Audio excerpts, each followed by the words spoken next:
I'm Georgina Hall, and this is the Female Empowered Podcast, inspired by the casual conversations I've had with thousands of women over my career in coaching. This is not just another wanky women's wellness podcast. We are bringing the uprising. Hi friends, welcome to the Female Empowered Podcast. I am your host, Georgina Hall, personal trainer, online coach, offerer of opinions on all of the things. Today I am joined again by Silvia Carswell. Did I pronounce that right, Silvia? Of course you did.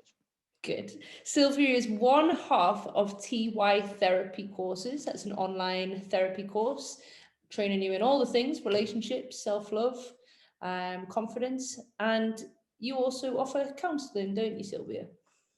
Yes, we do. We do, Georgina. Hello. Hello. Thank you for Nice to coming be back, back. Silvia. Yeah. Nice to be back. I always enjoy our chat. Me too. It's good fun, isn't it? Yes, I always feel like sure. I've had a little bit of therapy after we've talked, Sylvia. Oh my goodness. Okay. And it doesn't even matter what we talk about. I think it's just your voice is nice and calming. Someone actually commented after the last episode that we did together about how calming both of our voices were.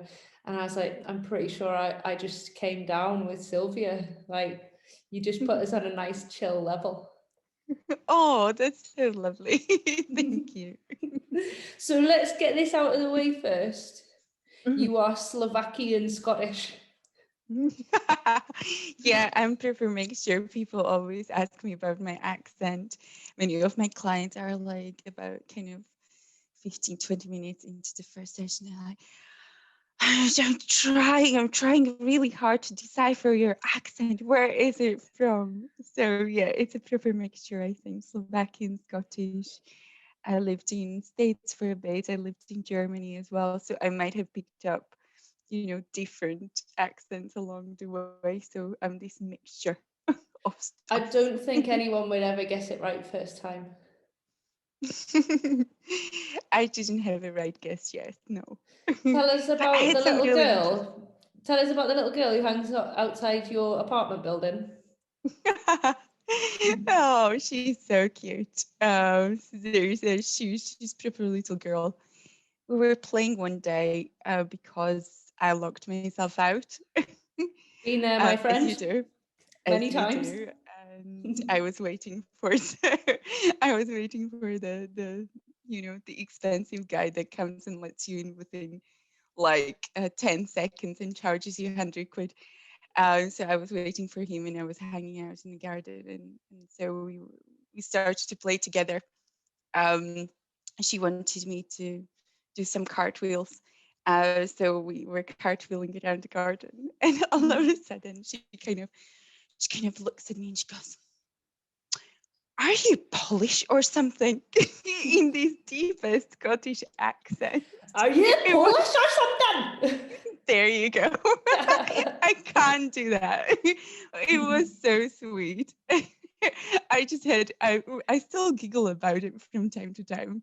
We're best friends now. She kind of waits for me on the stairs when I come down the stairs and asks me where I'm going and what I'm up to, etc. Oh, that's so cute. I always think of that whenever I speak to you. Are you Polish or something? It's the children, the curiosity trying to categorize you into somewhere, put you in a box. Yeah. That's such an innocent question as well, isn't it? Just a little curious thing. Oh, yeah. At what point do we grow out of asking innocent, curious questions to kind of loaded, judgmental questions, or feeling like we can't ask questions because it's rude?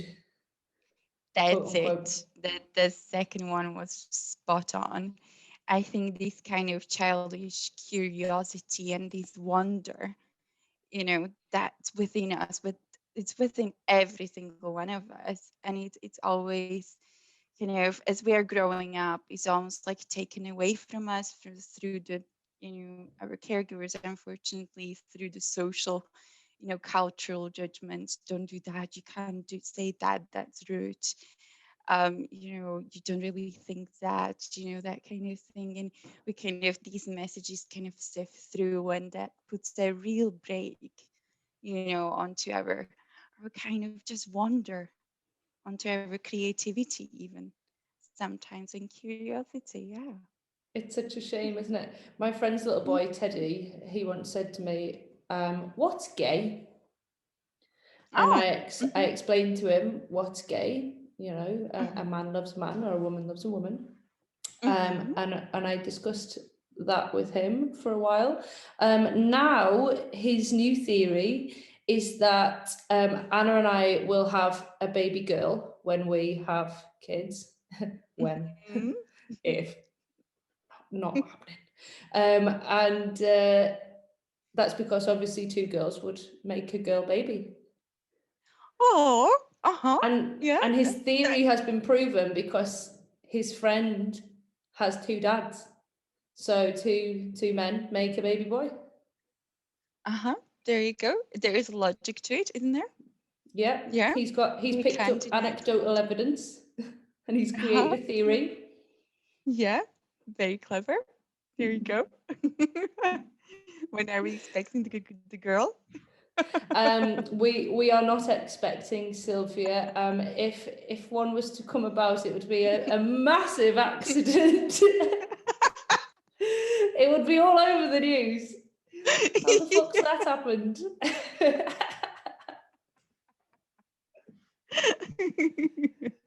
Anyway, Sylvia, this has been a ultra marathon of an introduction. Uh-huh. We are going to talk, funnily enough, about women generally, aren't we? And in relationships. And this has come at a nice time because we both just realised that it's Valentine's weekend this weekend. So it'll be a nice Yeah. little setup. It'll be nice for people who are in relationships to get some insight. And it'll also be nice for single people to listen to because we have some things to say about single people and roles within society and what the considered Mm. norms, quote unquote, are Oh again. God, yeah. Hmm. So let's get into that. Yes, yeah. And you just said it there, and that's actually a really good link, the norms and how the brakes are put on on ourselves, isn't it? It's done in so many ways. It can be the childhood curiosity, but it can be also about, why are you still single? Mm. And when are you going to find someone? Or And that's loaded, isn't it? yes, yeah, that's loaded Why are indeed. you still single? What is wrong with you? Yes, what is wrong with you? Beppy and I were talking about this a couple of weeks ago because she was saying that her gran does it to her. And it's Oh. almost as if you're kind of lacking if you are single. You're only a whole person once you're part of a relationship. If you're on your own, you're kind of incomplete. That's what society and culture kind of teaches us. Yeah, because even in a marriage or in a relationship, we say my other half Mm, or my better half, or oh, we were talking about my better half the last time we spoke, weren't we we? did, yeah. And so there's all this language out there to support that idea that we are only meant to be in a relationship, which is not true, is it? Mm-mm. No, we are whole people, and it's Yeah, nice that you can come together with another whole person as a fully rounded individual. Fingers crossed. absolutely. Absolutely. Like, of course, like when we're in relationships, we can feel like we have connected and we have become as a whole, but also we don't need the other, to feel that way. We can find it for ourselves, and that's perfectly fine, and that means you're accomplished and well-rounded individual as well. Mm. I do think being single is well, first of all, I think it's really fun. You can do what you want Yeah. when you want. You don't have to compromise on anything with anyone Hmm. generally.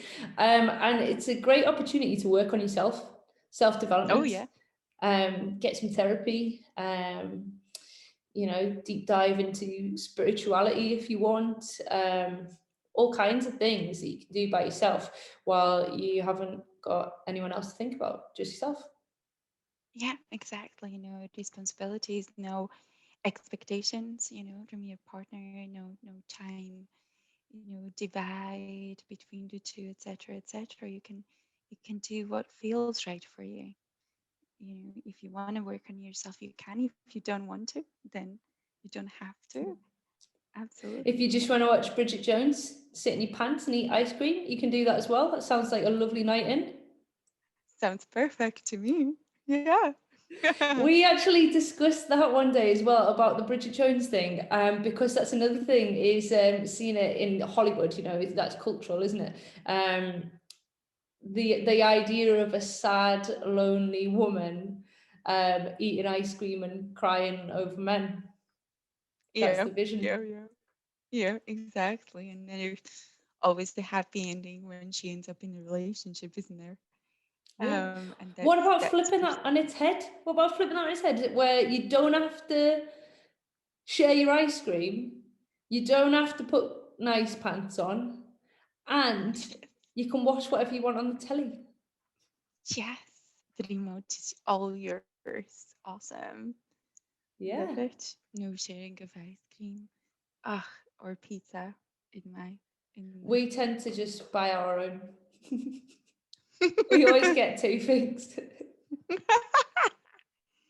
Actually, my usually you ideal do. is to get two and then split them, so you get half of a different pizza.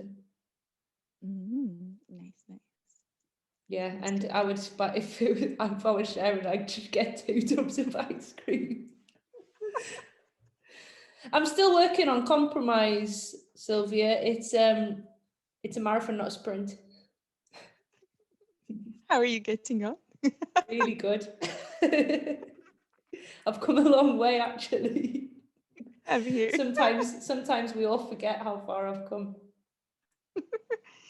Maybe the next time we speak, we should invite Anna. Yeah. Ask her how far I've come. Actually, don't. Let's move on. So, what would you do this Valentine's weekend? Like, what's your perfect night in as a single person? We'll go for it. We'll go for a perfect night in as a single person and a perfect date night in. For me personally, Yeah. perfect night in for me would actually, I am the stereotype here, would comprise of that tub of ice cream. Yes. What kind? Is the cookie dough one. With Delicious. with bits and Proper chunks. it's proper chunks that you kind of dig into and you find it kind of a different surprise with each Yes. spoonful. Oh God, I'll have to go and buy myself a tub after we are finished with I'm this gonna today, have to put Georgine. a trigger warning on this podcast and say make sure you get yourself a tub of ice cream before you listen to it because you're gonna want one later. Yes, yes. And just be sorry, I've been talking all day today. Um, just be really nice and cozy. Like for me, wrapping up in a blanket, heating on full blast, and watching something that makes me feel good. Sometimes that depends on my mood. So Yeah. sometimes it's a good sci-fi, sometimes it's a really bad rom-com. So I can have a little bit of a cry. Sometimes it's a comedy to have a laugh. That just depends on the mood. But that is actually my perfect date night. I feel content doing something like that and having a nice time. Perfect date night in would be some really nice food, something special, something thoughtful, um, made with love. Um, Maybe a nice drink, maybe dancing in the living room or the bedroom, wherever, and just letting my hair down and have a laugh. Nice. Very nice.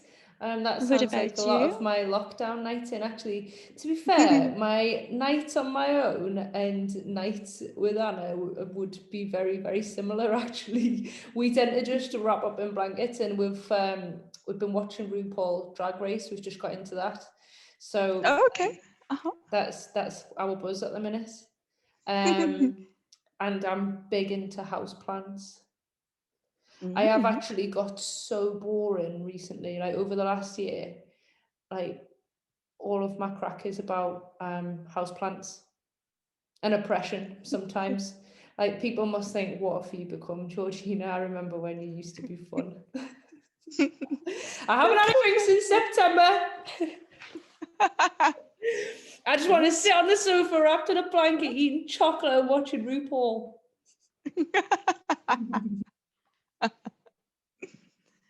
Well, we'll see how long it lasts. We will, because at the minute I can't see me ever kind of siphoning back into civilization as it once was. Yeah, yeah. I can't quite imagine how that's going to be. Like, I really can't. I had this one day when I was working later that day, and in the morning I went with Steve, your little brother. We went to get a bacon roll for takeaway and a coffee, and then I started work, and then he bought a new laptop, and at lunchtime we went to pick it up, and then went back, and I worked the rest of the day. And then in the evening, I had a call scheduled with someone, like a catch-up call. And at the end, I was like, oh my God, I feel like this day has been so overwhelming. Like, because I've done so much. I was totally buzzing. Sorry. And I was thinking, oh my God, like, how is it going to be when the world opens? Yeah. Like, how is it going to feel like having It's all going to be these exhausting. Yes, it is. I think it is going to be exhausting. Like an overload for the senses. Even now, if I go for a walk with a friend, I'm like right, I need a couple of days to be self again afterwards, because that was big. I can't see two friends the day after each other.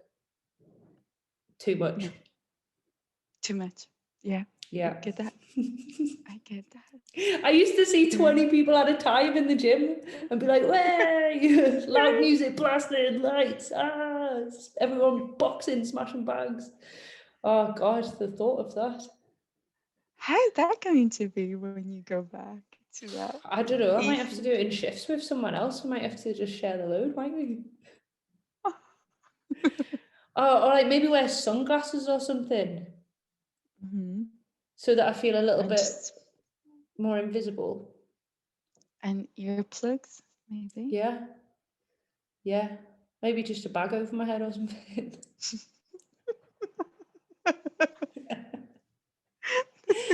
Ease myself into it by going in disguise.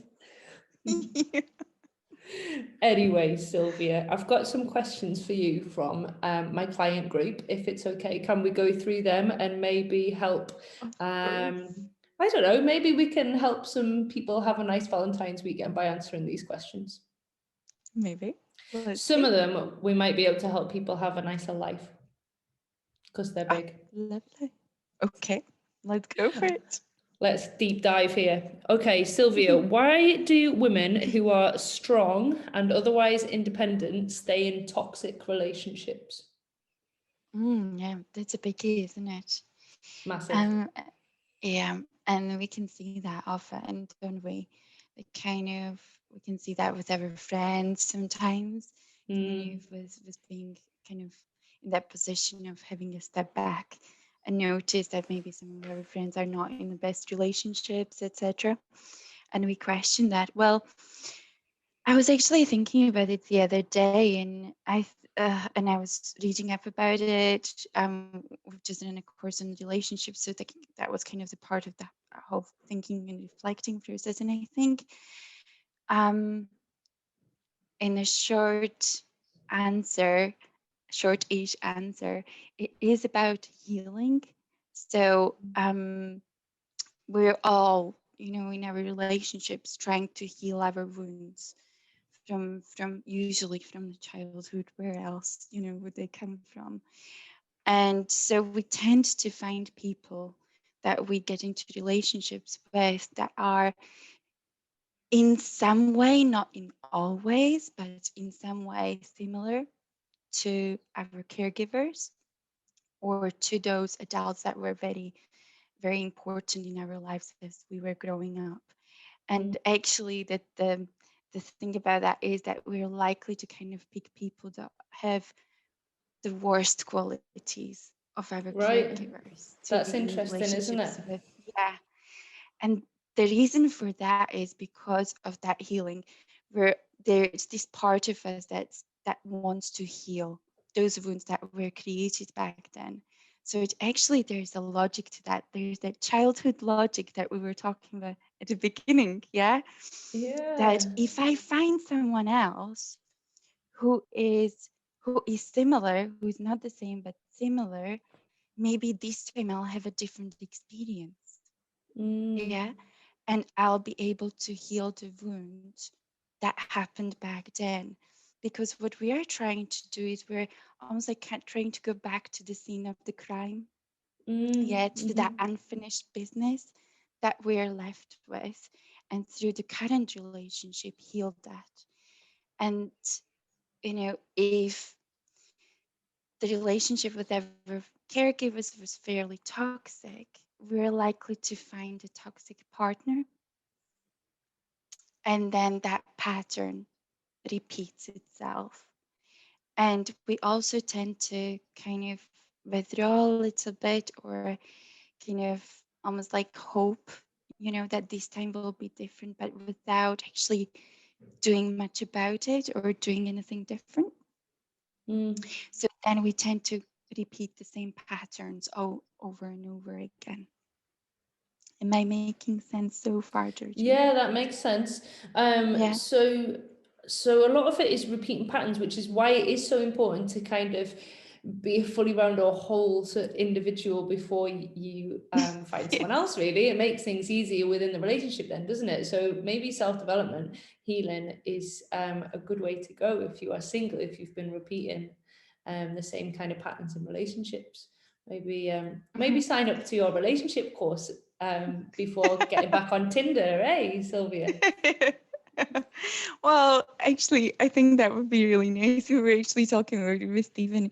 We're like, how shall we rename this course? And Steve came up with, these are the things that you should have been taught in school. That's what Yeah, we were trying to do. Yeah. absolutely. I've been talking about that a lot recently about what you should be told, what you should be taught in school. One of my clients today, her little girl was doing physics while I was training her mum, and we were talking about it, and we were like, they don't teach anything useful in school, don't they? Not like, how do I do my taxes, my own accounts?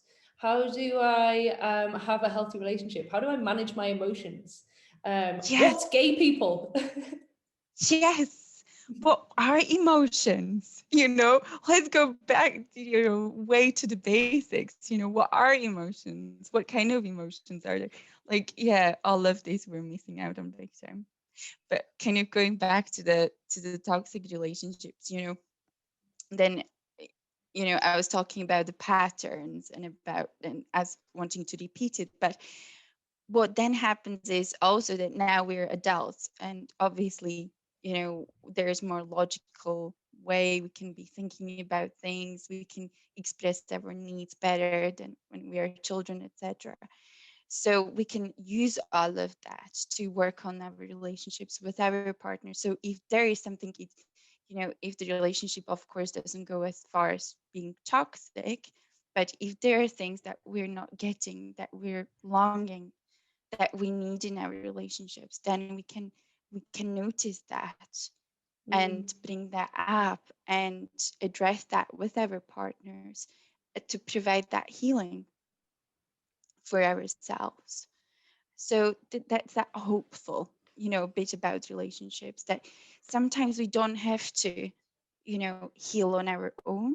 We can, but we can also heal through the relationship. Because if we have a mm, partner who is willing to work on themselves, yeah, and improve themselves and do that work, then we heal through that as well. And then it works if you flip it, it works the other way around. So if you imagine, your partner picked you for a reason, yeah, because they need to heal a part of themselves, that and you represent something that you carry from their caregiver, a quality or a number of qualities, your growing edge, basically. And if you work on yourself and if you address that with your partner, then you can help them to heal. So it's this two-way process, which I think is beautiful It's if you think about amazing. Yeah. it. Mhm. Yeah, that's so if you're in a relationship with somebody who is also willing to kind of do the work on themselves, and you can Yeah, grow together, as together. individuals and as a relationship, um, Yes. yeah, that's perfect, isn't it? Yeah. So there's a lot of hope in there, I think, as well. Yeah. How much of it comes from a lack of self-esteem? Well, lack of self-esteem, of course, can play a big. Do you mean about the toxic relationships? Yeah. Not feeling confident in yourself. Of course, a lot of that can be part of it. Mm. That kind of internal belief that I deserve this, you Yeah. know, because I have experienced perhaps form of this previously. So I do deserve this and I do deserve to stay in this. Absolutely, you're right. So, Um, the person who's asked this question has gone on to say, um, if you know someone that you care for, if your friend is having a hard time, but they're not reaching out, how is the best approach? How is the mm, best way to approach that situation? How can you support them? yeah, and I know this one can be really difficult and sometimes almost heartbreaking, isn't it? Mm, That we can see our friend is struggling, but if they're not willing to accept the help yet, there is not much that we can do, to be fair. And it's about letting them know, that you're there for them, that you're available yeah, once they are ready to open up, once they are ready to engage with you or whatever support that's available to them. because I guess It's if you kind of push too hard or too soon before they're ready, you run the risk of just pushing them away, and then they're kind of more isolated in that situation. they become even more isolated because they feel like they're disappointing you as a Mm, friend, because they feel like you're putting expectations on them. You see, by trying to help them, you're putting an expectation on them that they should resolve something or they should address something when they're not ready. So they're likely to pull away from you. As a therapist, I have had so many people asking me to provide, therapy for their friends or relatives that were struggling. That's something I come across very, very often. I'll mm, pay for my friend, or I'll pay for my family member. I just want them to get the help. But the friend or the family member doesn't engage because yeah. they're not ready. Yeah. It's funny because that's what people do with personal trainer as well. I'll pay Oh, for is my it? daughter to get personal training. I'll pay for my wife to have personal training. I'll pay for my friend. I'll pay for my mother, whatever it is. I'm like, they'll not do it. They'll not do it. They need to do it for themselves. They need to invest in themselves. Otherwise, Yeah. they don't put a value on it. They won't engage, like you said. Exactly the same. No, I don't know what's your experience. They turn up for the first session and then they don't afterwards. There comes something came up, or Hmm. whatever it is, Yeah. happens after. So I stopped doing it now because it's pointless, isn't it? Just have a conversation with the person that's talking to me at the time and go, well, they'll do it. They'll do it. And so yeah, for all our friends out there, they know that we are there for them. Maybe they need a reminder of that, but telling them what to do, trying to fix them or rescue them is not going to work. It's never going to last, and it's likely to disturb the relationship as well between the two Mm. people. No one wants unsolicited advice, do they not? We talked about this earlier, Sylvia. Yes, because if you're a rescuer, the message that you're giving to the other is that they're not okay. Mm. Yeah, because the rescuers do it from that standpoint. They think that the other is not okay, and that's why they need help. Mm. So how is the other going to feel? They're going Yeah. to. How is someone going to feel when you tell them what their problems are? Oh, thank you so much for pointing out all my deficiencies. I love you. Let me just toddle off and get a therapist. Thank you so much. You Yeah. arsehole. Bye. Never call me again. Yeah, I've got other friends. Are you a rescuer? Me? Oh, good question. Tough question. I don't know if I am actually. I think I would need to, and maybe I need to do your course. I think I would need to read up more about it. But no, I think I'm probably too selfish to be a rescuer. But as a personal trainer, I think you can get the invite into rescuing others Um, all the time. yeah, you can get drawn into that because like I often do want my clients to get results more than they do. And I Mhm. think that you kind of have to have that edge to be a good coach. But also, I have to hold my hands up and go, this is not my responsibility, guys. Like, so people will come to me quite often and go, I need you to kick my ass.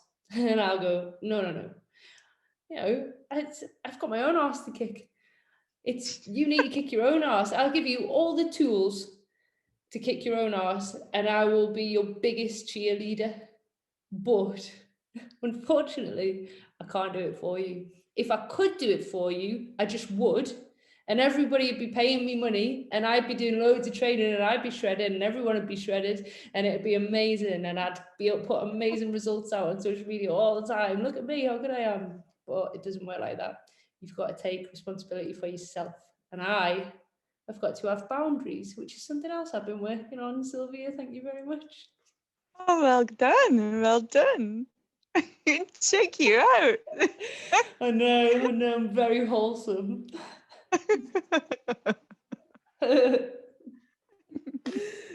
What have I become? So, next question, Sylvia.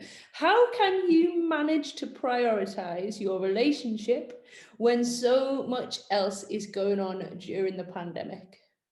Yeah, that's a biggie right now, and that's something I hear a lot in sessions with my clients as well. To be fair, it is challenging. Like, let's be honest about it. There are so many demands right now on us, Mm, and it's really difficult sometimes to, and we can also like fall into a bit of a rut, a bit of a structure with regards to all the demands, there are on us. But I think every relationships, are actually one of the things that need our attention. So mm. maybe it's good to almost like think of the categories that you have in your life that need your attention, they need your energy, whether it's work, children, partner, training, let's say self, and then relationship. Yeah. Have And you ever read the book Feel Fear and Do It Anyway? no, no, I Well, haven't. this is basically the theory. So amazing. What? Yeah, so you should read that book. It sounds like you'd love it. Well, it sounds like you don't need to read it actually. So it talks about a grid square, and if you imagine a square, 3 by 3 boxes in the middle, and each box should be full for a happy, fulfilling life. So, like you, exactly like you were just saying, relationship, job, hobbies, friends, family, kids, if you've got them, I guess. Uh, Independent, like self-care, whatever, and each of these boxes are full, so that it means that when if one of them is taken away, your job, your relationship, for example, you've still got a lot of other things that you can put your time and your energy and your attention to, so that your whole life doesn't fall apart because you've only got one box. Oh, I like that. I like that very much. So I suppose where I was going with it was something a little bit different. So, so it's about the division of the energy, Mm. and yeah, I get it that you're looking at it as kind of as a whole, that you have got, everything kind of, ticking over in some way and Mm. holding you up. But it's also about realizing that our relationships are part of something that needs our energy, and that needs nurture, and that needs our attention. So Yeah. maybe when we look at them, this way, we'll be able to prioritize our relationships a little bit more. And that's what it is, And isn't it? It's that in a time like this, is that something like your relationship. I can only imagine what it's like if you've got kids at the moment. Your relationship could very easily fall to the bottom of your priority list, couldn't it? Because you kind of, your partner's just there, but then you've got to look yes, after the kids, and you've got to homeschool them, and you've got to still work, and you've got to earn money, and you've got to drink water and go for a daily walk. exactly. And so our relationship and ourselves, those two boxes fall apart first. They Mm, not fall apart, they kind of go to the side, sorry, first. And we yeah, pay attention to everything else that's left. So we need to bring those two boxes back into the priorities. And it doesn't have to be huge. It's not about huge things, but it can be about a couple of hours together, on a regular basis, and yeah, having having a date night. quality time together. Yeah, but real quality time, when you allow Yeah, yourselves to connect with one another, when it's not just, the watching TV, etc. When yeah. it's While you're both something scrolling on more, your phone. yeah, it's something more meaningful that we're looking for here, for that connection to grow, and then desire, intimacy, sex, etc., to be part of that box too. Yeah, yeah, and things again that I've got. I have a friend who schedules sex in to the her and her husband's work diary. Perfect. Why I not? don't know how she's going to be scheduling that in right now that the kids are at home as well. It must be really tough. Sorry, hon. Absolutely. No, I hope it's on a schedule. I hope it's in there somewhere, I hope if it's, they're listening. yeah, quietly. We cheer you on. Lol. Yeah, and for anyone who didn't listen, the last podcast that we did was on that other element of self-care and your own individual box that sometimes falls to the bottom of the priority ladder, um, Mhm, in amongst times of stress like these. And we said then, didn't we, it's actually the most important one to look after, because if you fall apart, then everything underneath that falls apart as well. mhm. But I would say that relationship is a very close second. Second, Um, absolutely. because how damaging is it right now if, imagine a family of four all in the house together, and they've basically been in the house together for the last year nearly Yeah. now, um, and the the key relationship in it, the caregivers, as you described it, are shouting at each other because they're stressed at each other, and neither of them feel wanted or needed because they're not making that time for their relationship. Mhm. How damaging is that, Sophia?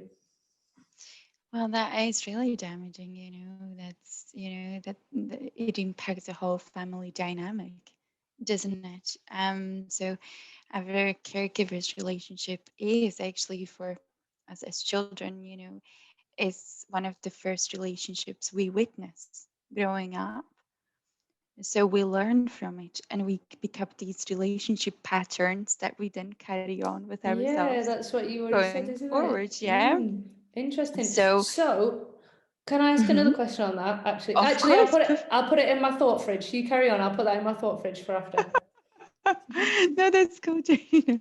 So also maintaining your relationship, keeping your relationship healthy, means that you're showing your children, if you have children, how to do that for themselves. Yeah. Yeah. And Mm-hmm. that's huge. I think that is the things we're supposed to be taught in school. Yeah. That our basic package that will be very, very beneficial for the children. So if anyone likes to look at it from the selfless point of view and look at their children and work on themselves and their relationships because for their children, and this is one of the reasons. But of course it shouldn't be just for the children, it's for ourselves. Yeah. So, getting me um, thought out of the thought fridge, how bullshit is it when people say that they're staying in a relationship for the children? oh, that's the worst.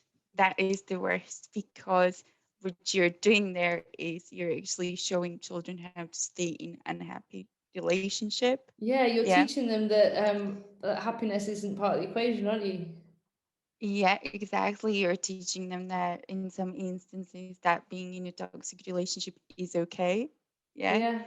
And or when you look at the old family values, we have to stay together because we made a commitment, and we have to do that because we have the children now, etc. Your children are likely to take that on Mm. and do the same and repeat the same. So it's more Yeah. important to look at it from the growth point of view. Can we actually work on this relationship? Can we resolve this together?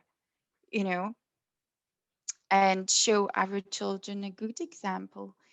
Like, it's not about blame. It's not about now people going away after listening to this and blaming themselves for being in not ideal relationships and showing a bad example to their children. It's not about it. It's about, what can you do now with it? What can you Mm. do with this knowledge now, and how can you use it for a better future? So it doesn't have to be about splitting up or separation, etc.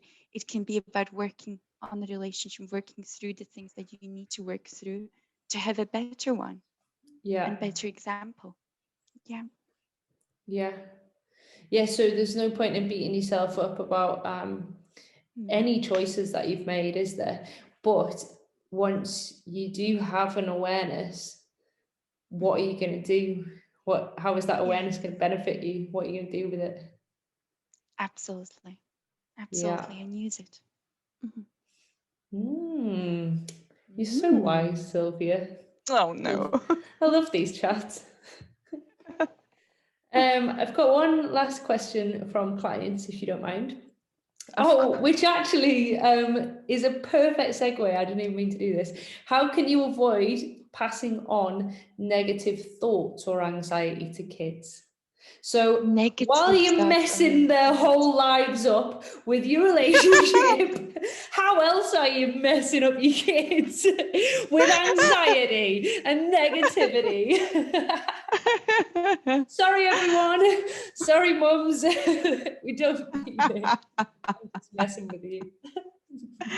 Well, actually, I don't think it's necessarily that children don't have to have 100% happy lives, happy parents, happy family 24/7. That's not real. That's not Yeah. life. That's not getting them ready for life. Their kids are going to either experience or witness anxiety. They're going to experience and witness negative thoughts in the future, or any other emotions that we deem to be negative, although there aren't really. Yeah. Um, so it's about showing them how to deal with those emotions that might not be kind of sitting right with us. Yeah. So it's Yeah. about not shielding them from anxiety or any negativity, but it's about showing them how to deal with it. So Mm. it's about saying, Mommy's feeling a bit anxious right now. So she's going to do a bit of yoga to help her to ground herself, or she's going to listen to this meditation or whatever it is. And if you feel the same way, then you can do that too. Mm. I have really simplified it right now. I do know that. But it's about that. It's about educating our children, because unfortunately they're not being taught that at school, which is Yeah, such a shame. yeah, Um, but yeah, definitely don't shield them from these emotions. They feel it, they sense it. Even, if we are feeling anxious and we're trying to kind of put it to the side and be all happy, etc., the child senses it. They sense that not everything is 100%, and that's fine. yeah. Did you ever see the film a couple of years ago with Tom Hanks? It's called A Beautiful Day in the Neighborhood. No, no, no, no. Tell me about it. He plays a children's TV presenter, and the whole point of the program is that he teaches kids about emotion and how to deal with them. Like, Oh, oh, if a puppet might die, and he might talk about grief with kids, and mhm. how we go through stages of grief, and how you might be feeling angry, and here's how you might want to deal with your anger. It's it's I almost thought it was quite creepy at first, but it turns out to be quite lovely. That sounds lovely. I need to You watch should that. have a watch of that when you have one of your nights in by yourself with your ice cream. Oh, definitely. Tonight then. Yeah. Let me know what you think. Okay. I Um, need to write it down actually. it's a whole other podcast, isn't it, about the education system and the ruling Yes, classes. it is, unfortunately. But I'm glad we are talking about it, because maybe if more and more people will talk about it, then maybe something will change. Yeah. That's how change happens, doesn't Yeah. it? Yeah, hopefully. It's time for the revolution, everyone. Yes, right now. Let's talk about our feelings and what we can do about them.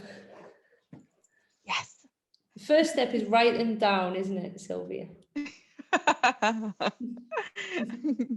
Well, Steve is not here, so I need to feel Steve is the second half of TY therapy.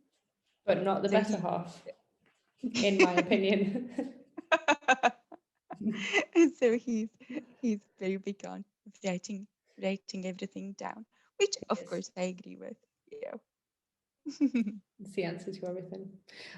Sylvia, thank you so much for talking to me today.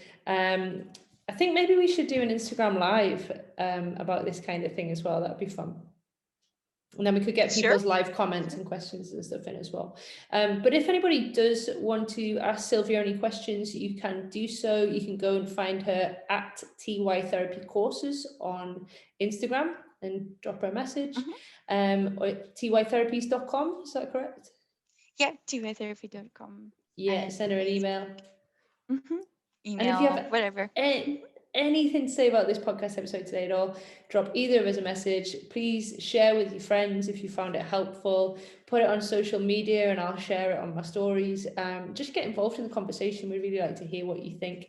And of course, give us a rating, please, on Apple, because it really does help us spread the word and fire up the revolution. Brilliant. We need more and more people in for the revolution, that's for sure. Exactly. Thank you, Sylvia. Happy Valentine's weekend. Happy Valentine's weekend. Have a Enjoy. lovely Enjoy time. yourselves. And thank you. You too. Bye. Bye, everyone. If you want to improve your well-being in a non-wanky way, you can join hundreds of other like-minded people in my monthly subscription group for live training sessions, daily workouts, nutrition tips, meditations, and more. Only £10 a month. Email me now, georgina@georginahalltraining.com. Thank you for listening to the Female Empowered podcast. If you want to hear more from us, you can follow us on Instagram at Female Empowered, where you can also get involved with our discussions, and feel free to send us a message.